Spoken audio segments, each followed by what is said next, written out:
Transportation Secretary Arthur Tugade. Alam mo si Arthur Tugade, classmate ko sa College of Law. Hanggang graduate kami 1972. So we became lawyers 1973. Si Arthur was really a shining star sa aming eskwelahan. Ngayon, nasa gobyerno na siya, talagang marunong, mahusay. Kaya naman, kinuha ko siya ng Transportation Secretary. Alam mo, ang unang hindi pumayag ng away yung asawa niya. Arthur Tugade at that time was already a billionaire. Bilyonaryo to. Marunong sa negosyo. He is in the shipping and construction business. Maraming building siya near the Naya Airport. Yung mga malalaking building dyan. Pero dito, nung sa gobyerno, hindi ako nagtaka. Talagang binuhos niya ang dibdib niya sa trabaho. And ako naman, I never really doubted his sincerity and his capacity to do what he really wanted to do for government. Kaya nung nag-usap-usapan na magtakbo sana ng mga senador, I was hoping that he would run para mapalawak niya ang tulong sa gobyerno. Hindi siya pumayag, ang asawa ayaw. At well, we have the same problem, ang pamilya talaga namin. Kita mo naman yung mga picture namin dyan. Puro kami nakatabi. Look at our pictures. It's bone-weary. Talagang pagod na at matanda na. I don't know what he would do, but I feel he would continue doing what he has done for government. Sayang yung kung mag-alis siya, mag-alis man kaming lahat, makita mo naman yung airport. Ang Davao hindi nakalahati.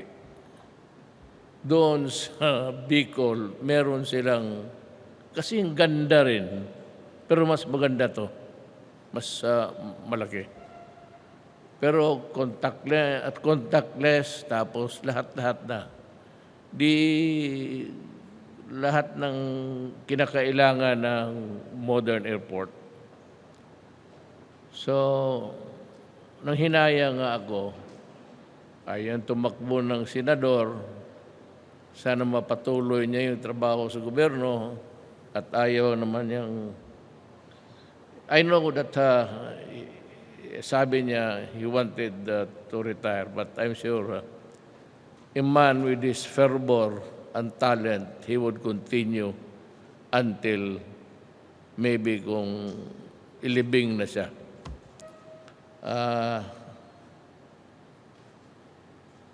Gusto niya So, I leave you with kami, aalis kami sa gobyerno in a short while. But ako, pati siya, we are very happy that we were talking dito sa na may naiwan kami para sa tao. Pero yung adulation na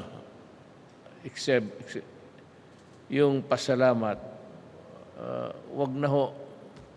Trabaho namin yan. Hindi na kailangan yung... I know that people feel that there is really parang the element of yung pasalamat. Hindi naman kailangan yan kasi hindi naman pera ng gobyerno. Hindi naman kami ang nagpagod. Ang nagpagod yung gumawa nito mga trabahante. So para sa akin, sila yung dapat pasalamatan natin. Kami, we are passing kagaya ng iba. Dumadaan lang kami. And in a few months, I said, we will be out. Probably, I don't know, but baka mag-retire si Tugade. So with me, there are just things which I have to do before retiring, but not really staying for something na it's no longer our time. Ang buhay is always a time for everything. A time to be great, a time to be small, a time to be a shining star, but a time to fade. And just maghanap ko na lang ng kanto kung saan kakasya. Ganon ang tingin namin sa buhay namin. Panahon-panahon ang mundo. Hindi na namin panahon. Pero sabi ko nga, may maiwan kami. It's not really na there will be a excess of admiration or pasalamat. Hindi na kailangan yan. Trabaho namin yan. At saka maligaya kami na magtingin na may naiwan kami sa lugar ninyo. And we do not really care if we are remembered or not. That's something irrelevant. Kasi, as I've said, trabaho namin yan. And we are just doing what we are supposed to do. So, the next is Labor and Employment Secretary Silvestre Bello. He's here. Kandi, tumindig ka muna, bot, para makilala ka. Tanggalin mo na yung maskara mo. Tara rin. Yan, palaging naghahanap ng magandang babae. So, he cannot survive without yung ano niya, predilection. Bebot and I, ikwento ko na lang rin. Total, kumain naman siguro kayo ng almusal. Baka mag-abot tayo dito ng alas 4. Okay lang. Kami ni Bebot, kasama kami sa dormitoryo. Yung puro Ilocano, karamihan ng cabinet members ko, puro Ilocano. Yung kwarto niya sa dormitoryo, ang kasama niya si Dulay. Hindi kami anak ng mga mayaman, hindi kami taga Maynila. Pumunta kami lang doon para mag-aral. Di sa dormitoryo, si Dulay sa BIR, pati siya. Dulay is from Baguio, Bebot is from Isabela. Sabi nga nila, ayaw ko ng Ilocano. Ngayon, tatlong Bisaya na lang kami naiwan dyan sa kabinete. Puro Ilocano na. So, because there is maybe a tingin ko na mas marunong at maasahan natin. And even the cabinet, actually. There are so many cabinet retired military men. Hindi ako nagpapalakas sa military. I don't need it. I was elected by the people, not by the police or military. But yung tao na kinuha ko, itong mga military, maasahan mo. Pag sinabi mo, ito, gawin mo, tapos ganito yan lang ang panahon, gagawin yan. For example, si Mato, yung dolomite niya. Tinanong ko lang siya, sabi ko, kasi kaibigan ko rin. Dumaan dito sa Davao yan lahat. Sabi ko, kaya mo ba? Sabi niya, kaya. Ganun ang sagot. Hindi magsagot ang military, magsagot ng subukan ko. Sabihin talaga niya, kaya. O pinilit niya.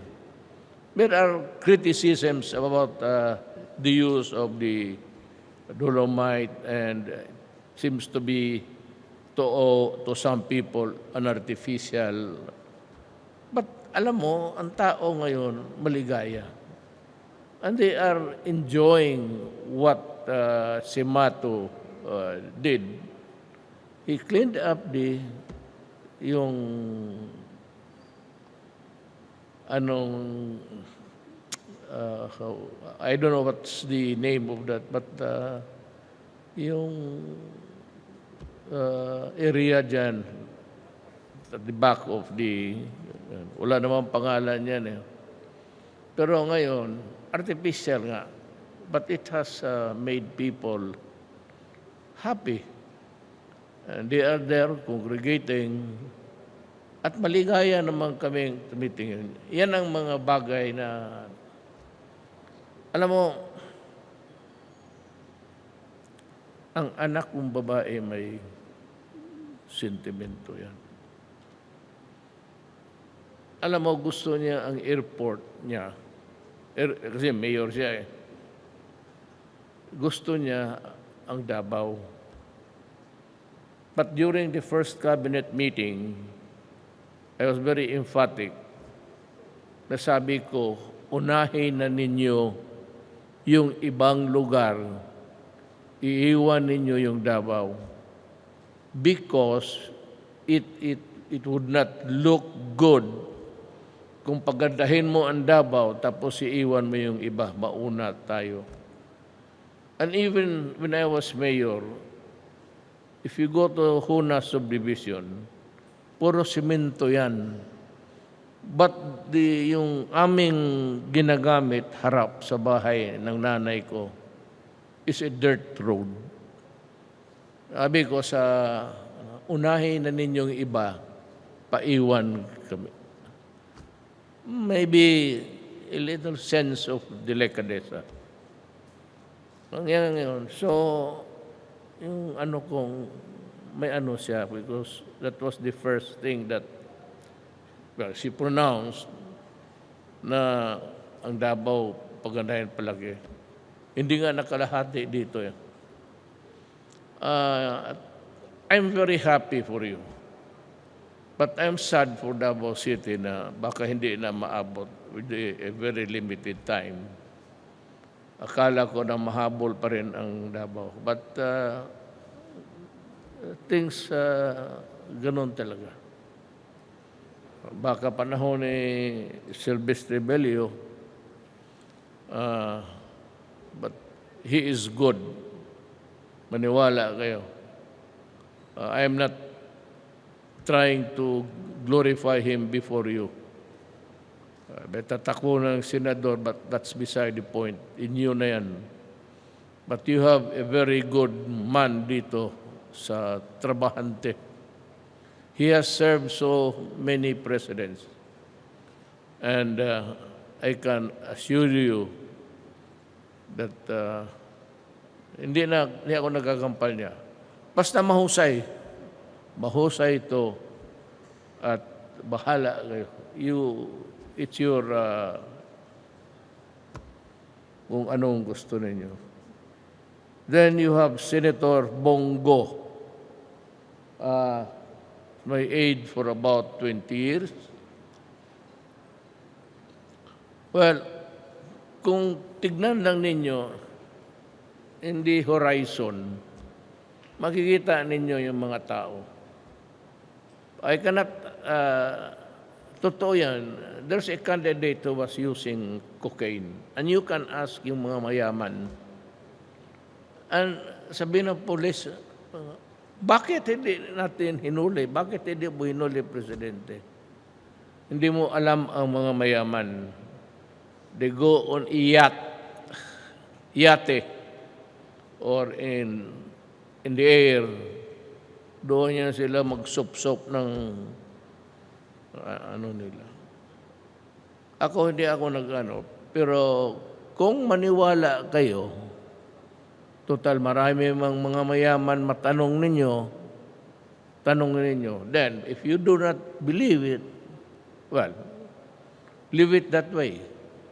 Basta sinabi ko, do not, let it not be said later on that I did not tell you. Alam mo,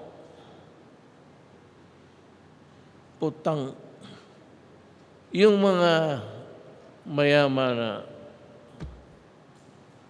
hindi pati yung mga addict lahat, they are a bunch of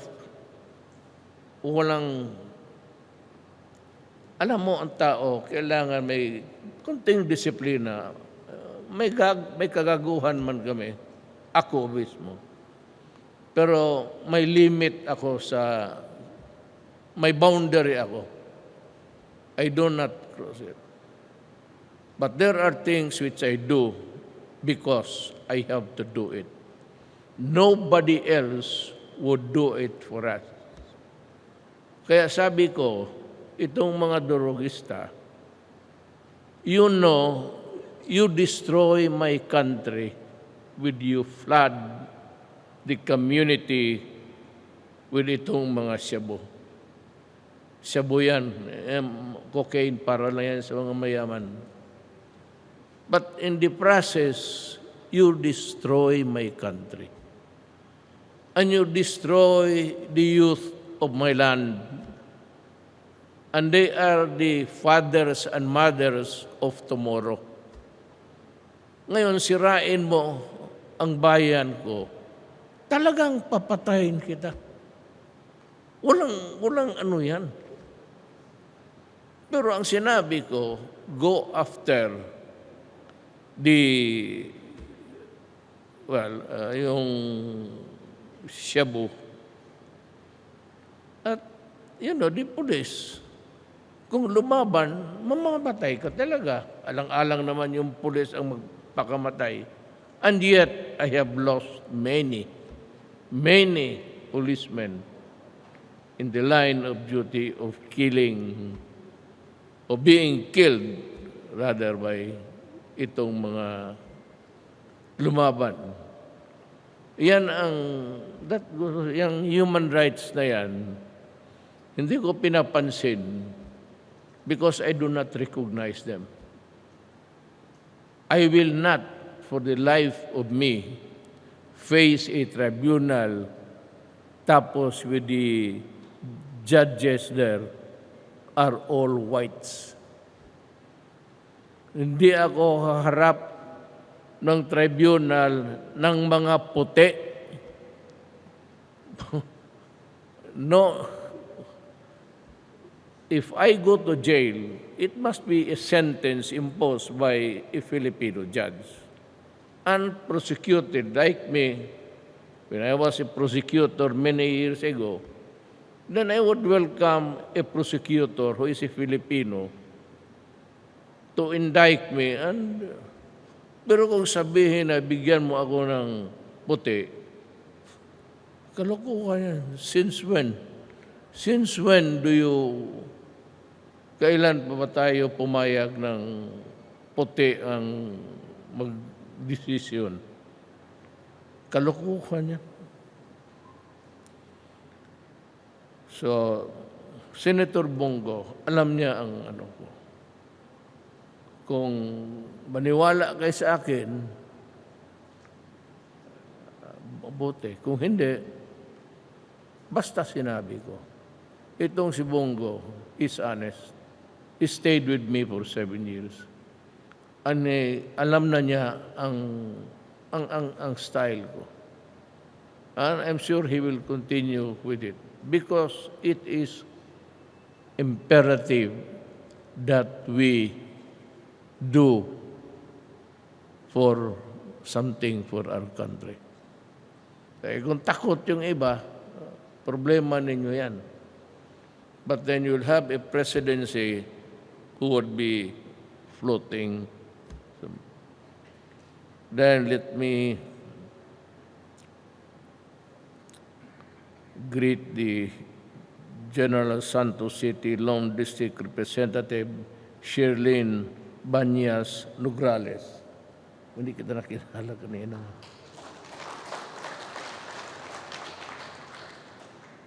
And we have the Deputy Speaker and South Cotabato 2nd District Representative Ferdinand Hernandez. Sir, kanina pa kita tignan, tinuturo nila ganun.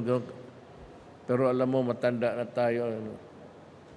Pag magturo sila ng tao, tinitignan ko na lang yung damit. The eyesight is no longer good at malayo. So, kanina tinuro na nila. Maguindanao Governor by Mariam Mangudadato. Ma'am, I think I had the pleasure of meeting you several times. I wish you good luck. General Santos Mayor Ronel Chua Rivera, nadaanan ko because you would see, sabihin ko na lang totoo, marami akong disgrasya sa motor. I mean, I have big bike, ikot ko na itong Pilipinas. Big bike lang. Minsan dito sa Jensen, ito yung paborito namin na rat-rat, especially that long part of the highway na haba, but 9 kilometers. Marami nang namatay kasama namin dyan. Pag-aso, okay lang. Anak ng pagkababoy, diretso ka na sa...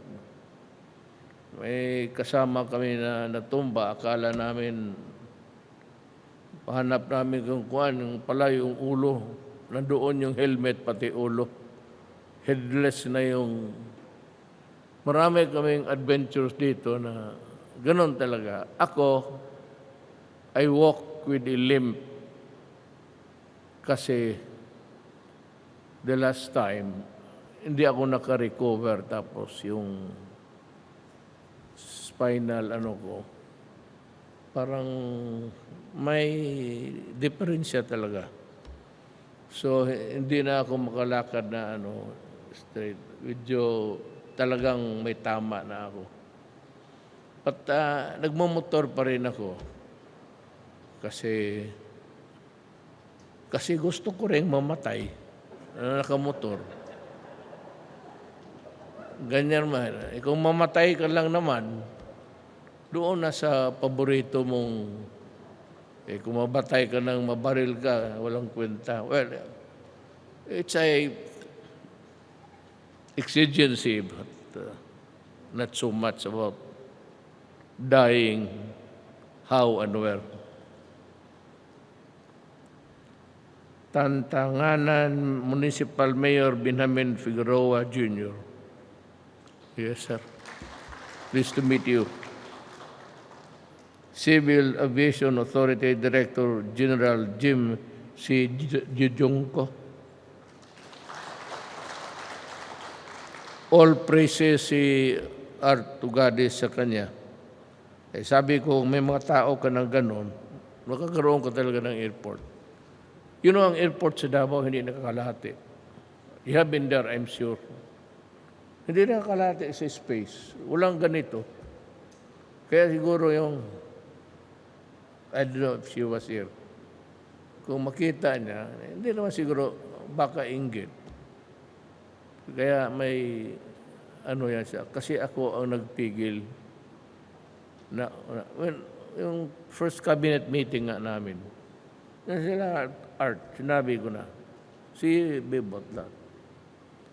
Sabi ko, unahin na ninyo ang buong Pilipinas, huwag ang Davao. Ayaw kong makarinig na itong si Duterte, inuna niya kasi anak niya, gano'n. Sabi ko, Wala kami. Kaya makita ninyong airport ng Davao nakakahiya. Ang liit. Tapos, hindi kasing ganda. Sabi ko nga yung mga taga Davao na galit. Ngayon nakita ko na ito. Sabi ko, lumipat na lang kayo sa Jensen para maganda yung airport na sa kinin.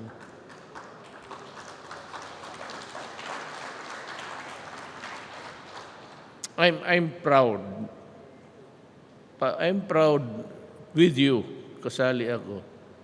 May airport kayo na ganito. And I said, these are the things that iwanan namin sa inyo kasi paalis na kami. There is no telling whether we will be with government. Retirable talaga kami. But dito muna tayo sa Civil Aviation Authority Director General Jim Sindyongko. Ikaw siya. Philippine Ports Authority General Manager J. Santiago. Pati pantalan ninyo, pakaganda. Napunta ba kayo ng pantalan ng Davao? Jesus Mariusep. Hindi na kalahati. Pantalan pati airport. Kaya maybe I could understand the hurt na bakit kami na sana na sa gobyerno yung amin hindi nagawa. It's because we have to observe a certain, maybe it's called hesitancy or just plain delicadeza. Unahin na ninyo yung total sa awa ng Diyos. Baka ang sunod na presidente, gawin niya yung amin. Nandyan mo yung si Inday. So, good luck to them.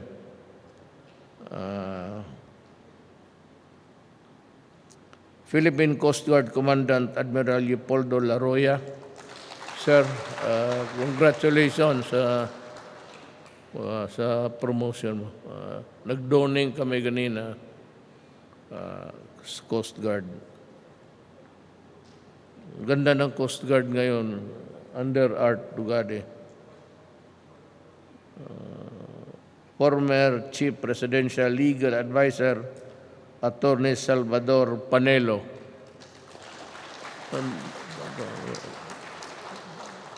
Tanggalin mo naman yung ano mo. Huwag kang matakot ng ano. Sabay tayo para makita ka ng tao. Ang problema niyan, you know, Sal, hindi ako nakakampanya. I'm not saying that vote for this. Ito sila, sinabi ko lang kasi kasama ko. Kung pag-usapan lang ninyo batas, Chief Legal Counsel nga, marunong talaga ito. Manghinayang ako kung he will also retire na marunong ito basta sa batas. Kaya lang minsan yung his is a sartorial incongruity. Kasi minsan yung mga niya, mga hurindos, yung mga Louis Vuitton na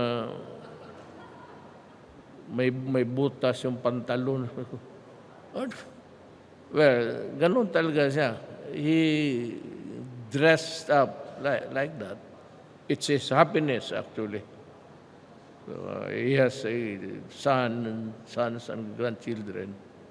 Pero kung utak lang, well, sabihin ko sa inyo, mautak talaga ito. Like Bebot. Naging Secretary of Justice Kumanbot, no? Oh. Naging Secretary of Justice siya at one time.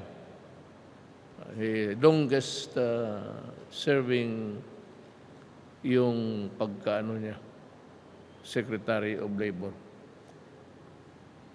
Marunong talaga ito. Sino pa ba? Ding Paras?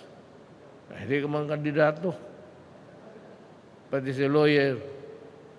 He's a presidential advisor. Pero hindi ko naman narinig na nagasalita. Ewan ko lang. But is also good. Mga taga-UP ito, itong Sal Panelo, pati si G. Kami, wala kami sa ano. Ang nagdala lang sa eskwelahan namin yung wala yung baka ma-insulto ka. Wala yung amin